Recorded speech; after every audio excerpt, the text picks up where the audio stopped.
Hello ladies and gentlemen, welcome back to the channel. Your boy's name is Mark Roden, and today we're going over the top 15 coupes for under $10,000. Real quick, I want to start off by saying I forgot to even mention that I got my beard shaved, and you guys obviously noticed it in the video and you guys were like, whoa, where's his beard? Where's the beard? I'm sorry, I forgot to even mention that. I don't know what I was thinking, but also I really quickly want to say that the way I'm doing coupes are 2 doors but at least 4 seats in the cars.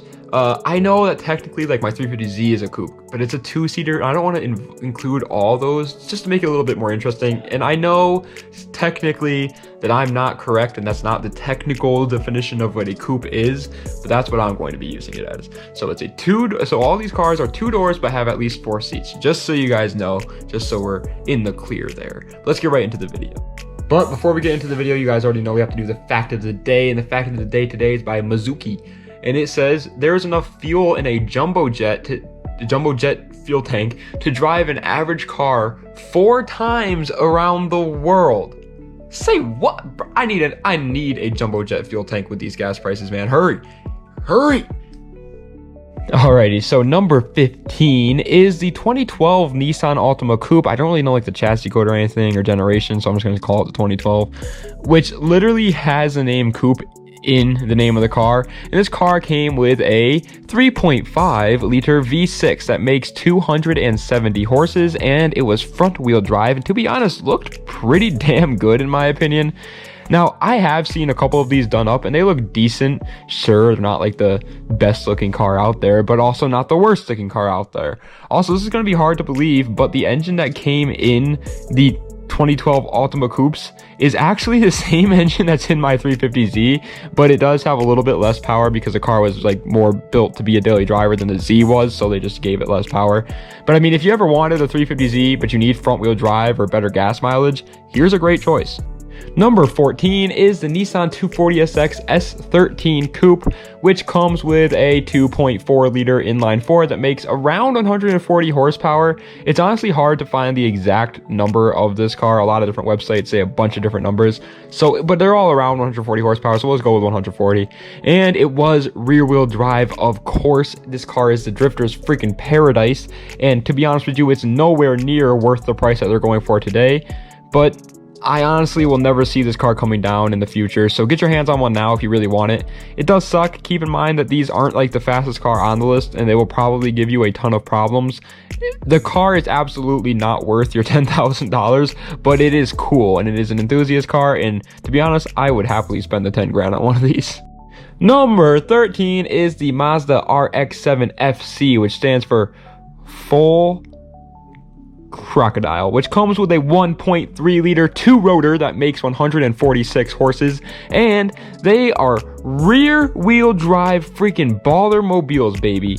If you want one though, just like the S13, hurry up and pick it up because they are slowly becoming collector's cars, since every single like new kid on the block wants one of these guys.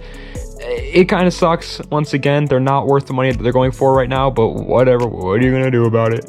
The possibilities with RX-7s are absolutely endless, and yes, it does have 4 seats for you and your little squirrels or whatever it is you're carrying around, but don't expect to fit any more than 2 squirrels in those back seats because they are freaking puny. Numero 12 is the 2012 Audi A5, which comes with a 2-liter turbocharged inline-4 that makes 211 horsepower, and they were all-wheel drive. Now listen, there's something freaking weird about Audis that I just can and also can't get behind. Like, some days I love Audis, and then other days I would literally rather own anything else in the world. I do not get it. It's one of like the 7 wonders of the world. But what I can tell you is if I were to get an Audi, like sedan Audi, this would easily be it. The car looks so unbelievably like slick and cool. And yes, the S5 is a much better option, but if you only care about looks, get the A5 and save yourself $20,000. It looks exactly the same. He's going to disagree with me, but I personally think that the S14 Coupe is the second best looking S chassis to ever come out. They look so cool and like aggressive in the front, and the fact that it's literally a better S13 but for cheaper, sign me up. All right, now we're into the top 10, and number 10 is the Honda Civic SI 8th generation, which comes with a 2-liter inline-4 that makes 197 horsepower, and they were front-wheel drive because Civic, all right, that's all you need to know. Civic, they're going to be front-wheel drive. If you hear that name, it's front-wheel drive. Now you may be asking yourself, why in the world would he put a freaking Civic in front of some of the most legendary cars out there? And to be honest with you, the answer is simple. It's more reliable. If you're watching this video, there's a pretty decent, like 80% chance that you're watching this video because you're looking for your first car and you want it to be a little bit cool. And there's no better choice for a first cool car than a Civic. It's just as reliable as a Camry, but it's still as fun as a S chassis car. It just doesn't have rear-wheel drive, so it's actually not as fun. Numero 9 is the 2nd generation Audi TT, which stands for toe tappers, and it comes with a 2-liter turbocharged inline-4 that makes 211 horsepower, and it was all-wheel drive. And if you're thinking to yourself, that engine sounds awfully familiar. Well, that's because it is, baby. It is the exact same engine that's in the Audi A5 that we just talked about before. And to be honest with you, I personally think the A5 is way cooler, and I'd much rather have an A5 over a TT. But unbiased opinion tells me that the Audi TT is better in every way, so I did put it a little bit higher. But if we're just speaking like man to man here, like homie to homie, I'd rather have the A5. Just saying, I think the A5 is cooler, but on paper, the Audi TT is better. Number 8 is the 9th generation Honda Accord Coupe. What? Mark talking about a Honda Accord? What is going on? And it comes with a 3.5-liter V6 that makes 271 horsepower, and it was front-wheel drive, and they look honestly so freaking cool, but only if you like modify them. Bone stock, these are literally grandma cars, and I'd rather be seen driving a freaking wheelbarrow around town than driving one of these. But I have seen some absolutely sick builds done on these Accord Coupes before, so if you have a creative mind, these are a great choice. They're also pretty damn fast for a Honda. 271 horsepower is no joke, and since it is a Honda, if you ever get bored of that horsepower, it's not going to be a challenge to make it even faster. Number 7 is the Subaru BRZ, which stands for bread, radishes, zebras, and it comes with a 2-liter inline-4 that makes 204 horsepower, and it was rear-wheel drive and super lightweight. So yes, this car obviously is not going to win you any races in a straight line, but that's not the point of a BRZ. The BRZ is meant to go fast around corners and look absolutely cool as hell doing it. One thing to keep in mind though is these cars are very hard to find under $10,000, but absolutely can be done. I've seen multiple BRZs with very high miles going for around 9K to 10K, but it's going to take some time, so be patient if you want a BRZ for under 10K.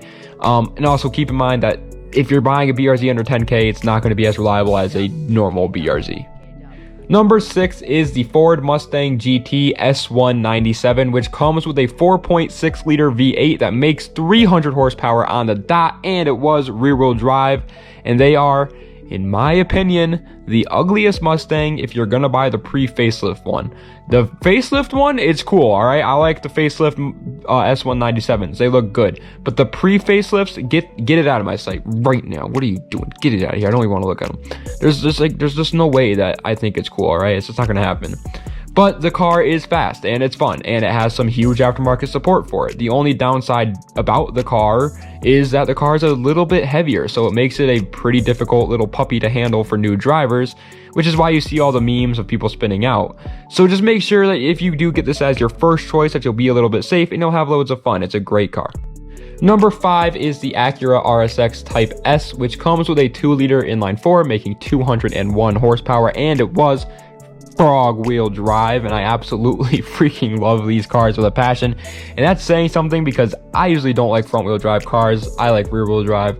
But these cars, they're just so good looking, and they have some of the most mods out there for any car in the world. So if you just want to like build a little pocket rocket that looks cool as hell and for cheap as hell, then this is an absolutely amazing choice.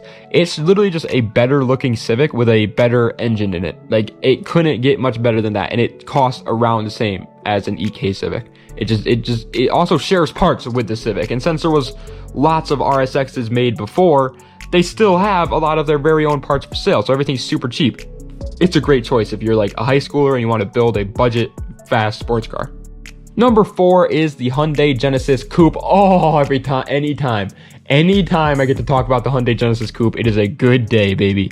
It comes with a 3.8 liter V6 that makes 348 horsepower, and it was rear wheel drive.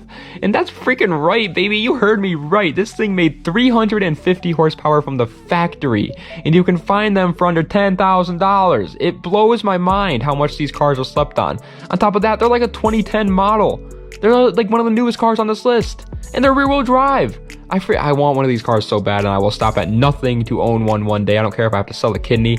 Now, keep in mind, the community is a little bit small for these, and since Hyundai is very new in like the whole like cool car world, the support for them is not even there. Like, there's barely any parts for these cars. But hey, man, it looks cool, and it goes fast, and you get to be creative.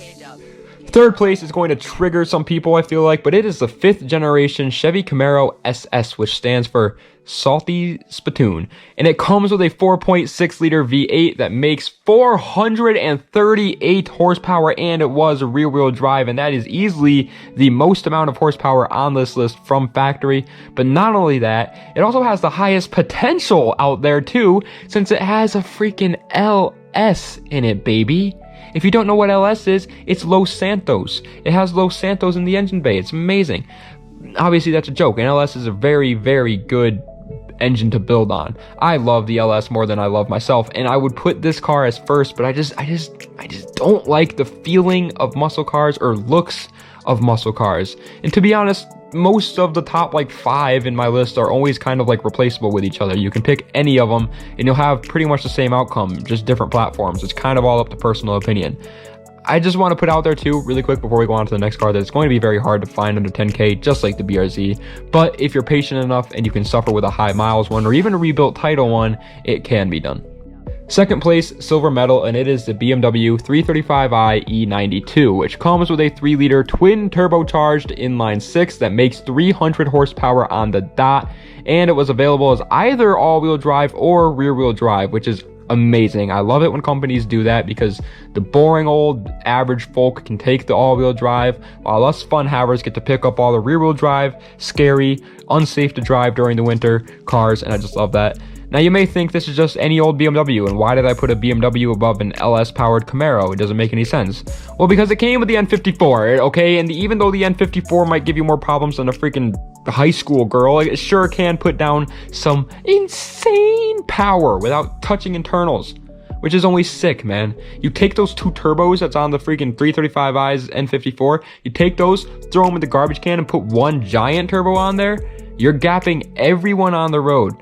I don't care if it's old man Jenkins cruising to town in his Chevy Tahoe. You're gonna gap him. It's easy.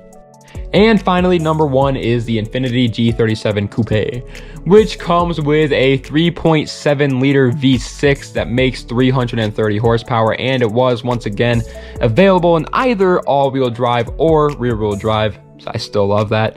And before you unsubscribe, hire a hitman for me and freaking put a curse on me so that my pillow is always warm, let me explain myself, man, okay? I just gotta, don't get your panties in a bunch, all right?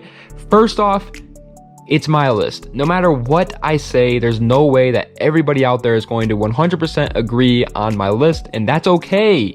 It is great to have different opinions in the car community. It's what makes everything so much fun to talk to people that like different things than you. I would never pick up a Volvo 240, for example, but I love talking to Volvo 240 owners because they're so different from me, so it's okay to like different cars.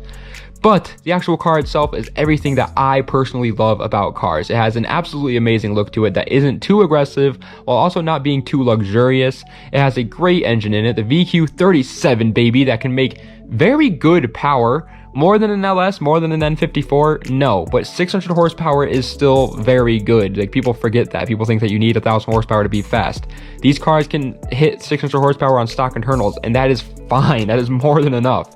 The car also has great aftermarket support. It sounds great to me. It has a huge community. It is extremely cheap for what it is, and most importantly, the car is still technically a luxury car, which blows my mind.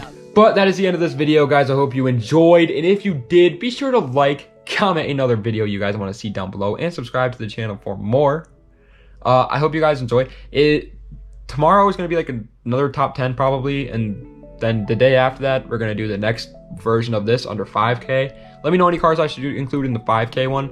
Also, I forgot to mention it in the beginning, so I'm gonna mention it now. Check out the website if you want to buy any hats, shirts, or shirts. www.smoothstance.com/shop. And thank you guys so much for watching. Das Vidania, and have a nice night.